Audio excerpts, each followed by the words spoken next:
Може би имавме и дупла организација, но за среќа се погоди како што се погоди, немавме потреба да го искористиме тој дополнителен простор.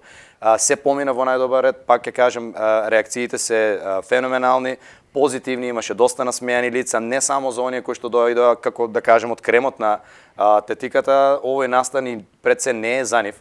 Овој настан можем да кажем дека и целна група ние обичниот народ, односно обичните граѓани, да се охрабрат, да го направат првиот чекор, да почнат да спортуваат, бидејќи сите ние така имаме почнато со рекреативен спорт, па сите и тие професионални спортисти секако некаде почнале со такви аматерски чекори, како што се и за кои се направени овие настани. Интересно е тоа што, ако не се лажам, тројца струмичани, женски на 5 километри. Победник на 5 километри во женска категорија е наша струмиченка Анастасија Ристова. Победник на трката на 10 километри во категорија мажи е наш член на нашиот клуб, на АКБ Лајсарана Ристо Новаков.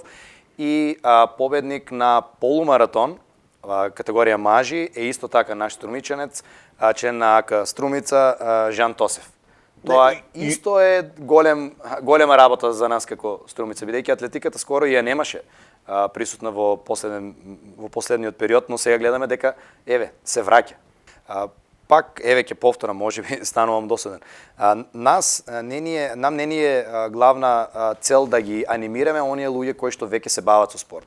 Ќе ни каже зошто не ги ангажиравте сите тие клубови, кошаркарски, фудбалерски. Не, нас не ни е главна цел да донесеме 1000 луѓе, од кои што 500 се професионални спортисти. Фудбалерот си е фудбалер, кошаркарот си е кошаркар. Да, може ако има некаква лична желба да ја истрче патеката, да, но да ги носиме веќе активни спортисти по нас нема логика. Значи, оние кои што треба да ги мотивираме и да ги анимираме, се оние кои што се двоумат дали да почнат со рекреативен спорт, односно оние кои што сакаме да го тргнат по патот кој што и јас сум го лично